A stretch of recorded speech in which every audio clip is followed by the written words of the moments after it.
जो भारत के ऊपर दबाव डाला जा रहा है, बहुत सारी चीज़ें, तेल मत खरीदो, ये मत खरीदो, वो मत खरीदो, भारत का जवाब क्या है इस पर ज़रा देख लें।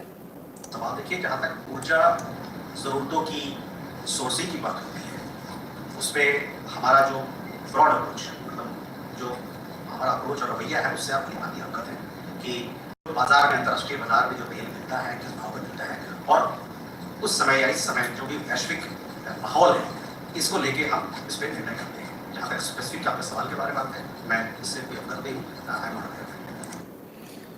तो स्पेसिफिक जो बाजार का भाव होगा उसको देखेंगे, बाजार में जहां सस्ता मिलेगा वहां से तेल खरीदेंगे, किसी की दादागिरी नहीं सहेंगे, लाउड एंड क्लियर, ठीक है। Our ties with any country, or all the ties that we have with various countries, they stand on their own merit, and they should not be seen from the prism of a third country. As far as India-Russia relations are concerned, we have a steady and time-tested. तो कहते हैं कि relation हमारे किससे क्या होंगे ये हम डिसाइड करेंगे, कोई दूसरा नहीं बताएगा। जहाँ तक रशिया का सवाल है, हमारा टाइम टेस्टेड रिलेशन है रशिया के साथ, तो टूटने का कोई संबंध ही नहीं होगा, सवाल ही नहीं होता। आइए आगे देखें। ईरान रूस के साथ ऑयल ट्रेड रोकने के लिए ट्रंप ने टैरिफ को बनाया हथियार, भारत के समर्थन में आया ईरान, यूएस को जमकर लताड़ा। ईरान उतर आया, भारत के समर्थन में उतरेगा क्यों नहीं भाई, ईरान का नुकसान हो रहा है। अगर मान लो भारत डर के लेना बंद कर दे ईरान से तेल, तो ईरान का तो भट्टा बैठ जाएगा। इससे पहले ईरान ही हमको सबसे ज़्यादा जो है तेल देता था, अभी पिछले कुछ समय में हमने रशिया से ज़्यादा तेल लेना शुरू किया, लेकिन रशिया ने जो छूट दे रहे थे उसको बीच में खत्म कर दिया था, तो लेना बंद कर दिया था, फिर उन्होंने छूट को दोबारा देना शुरू किया। अभी फिर से सुनने में आया छूट जो डिस्काउंट है वो कुछ कम कर रहे हैं, कम करेंगे तो फिर हम कहीं और से लेंगे, है ना। अब इम्पैक्ट की बात कर लें, अमेरिकी सरकार जो भारत पर जो इम्पैक्ट लगा रही है उसका कुछ ज़्यादा इम्पैक्ट होने वाला नहीं है, और कुल 0.2% का इम्पैक्ट आना है भारतीय एक्सपोर्ट्स पर। जो भारत टोटल एक्सपोर्ट्स है उसमें 0.2% का जो है इम्पैक्ट आएगा, अगर लागू हो जाते हैं। जो अब तक जो स्टडी करी है लोगों ने उसमें ये निकल कर आया कि इसका कोई इम्पैक्ट तो होने वाला नहीं है। अरे फिर तो गड़बड़ हो गई, अब कैसे बात बनेगी। तो उन्होंने बोला पाकिस्तान से हमने डील कर ली। पाकिस्तान से डील क्या करी, पाकिस्तान से जो डील हुई है उसमें भी 19% का टैरिफ पाकिस्तान पे लगा है, तो 19 और 25 में कोई ज़्यादा फर्क है ही नहीं, तो फिर हम काहे के लिए ज़बरदस्ती में जो है वो करें। 19% का टैरिफ अगर पाकिस्तान पे लगा है, वो कह रहे पाकिस्तान हमें खुश कर दिया, ऐसा हमारे साथ डील करिए, और उनके जो तेल निकलेगा जो भी निकलेगा वो सब ये लेके भाग जाएंगे, तो भैया फिर ज़रूरत क्या है ऐसी डील करने की। 25 हम तो खुश हैं 25 पे। खैर तेल की बात कर रहे थे, कल हमने तेल बता दिया, तेल तो निकला नहीं, तेल नहीं निकला, उसके बाद ट्रम्प साहब बेरोजगार हो गए।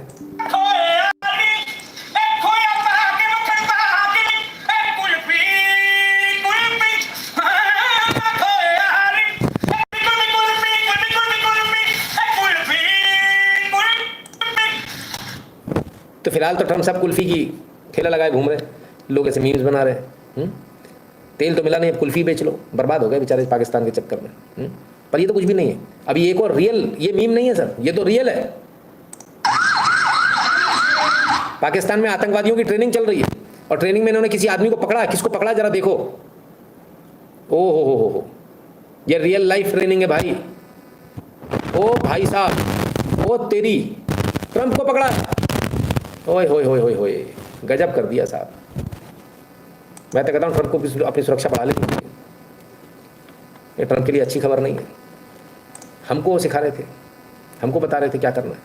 उधर अमेरिका से एक बड़ी खबर आई है, कमला हैरिस ने राजनीति छोड़ने का ऐलान किया, कहा देश का पॉलिटिकल सिस्टम टूट गया है, मैं इसे ठीक करने के काबिल नहीं। ओ माय गॉड, पॉलिटिकल सिस्टम टूट गया। अच्छा जी, चलो पॉलिटिकल सिस्टम ही टूट गया, बोली अब मैं चुनाव, अभी फिलहाल जो एक चुनाव हुआ था उसके बाद ये देखा जा रहा था कि भाई गवर्नर का चुनाव लड़ेंगी या फिर किस तरह से जाएंगी, तो उन्होंने कहा नहीं अब ये सिस्टम जो है टूट चुका है, मैं चुनाव नहीं लड़ूंगी। ये अमेरिका के इंटरनल हालात है। मैंने क्या कहा था, ट्रंप साहब अपने यहाँ के इंटरनल हालातों से बचने के लिए ये टैरिफ और ये सब चीज़ें कर रहे हैं। बिजनेसमैन इनसे बहुत परेशान होता है, बार बार अगर आप चीज़ें बदलोगे ना तो लोग इससे बहुत त्रस्त होते हैं, परेशान होते हैं। आइए, तो उन्होंने इस्तीफा दे दिया। क्यों दे दिया, कह रही है पॉलिटिकल सिस्टम टूट गया। नहीं, पॉलिटिकल सिस्टम नहीं टूट गया, सिर्फ पॉलिटिकल सिस्टम नहीं टूटा, बहुत कुछ टूट गया। यस, ये this is New York, NY New York. Oh my God जी, ये न्यूयॉर्क का हाल है। माय गुड्स, ये तो डॉग्स एंड हॉर्सेस हो गया भाई एकदम। ओ हो, सब तरफ पानी। ये न्यूयॉर्क का हाल है। वाह जी वाह, क्या बात है, क्या ही कहें। बंदर की तरह से लोगों को जाल पे चिपक चिपक के जाना पड़ रहा है, ये तो हालत हो गई न्यूयॉर्क की।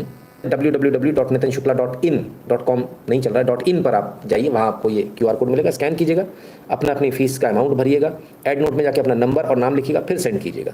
सोशल मीडिया के तमाम सारे प्रोफाइल हैं, सबको फॉलो कर लीजिए। टेलीग्राम और व्हाट्सएप का बटन दबा के इन दोनों चैनल से जुड़ जाइए। जो भारत के बारे में पेट्रियन और पेपाल वाला बटन दबाकर अपना पेमेंट करने का कष्ट करें।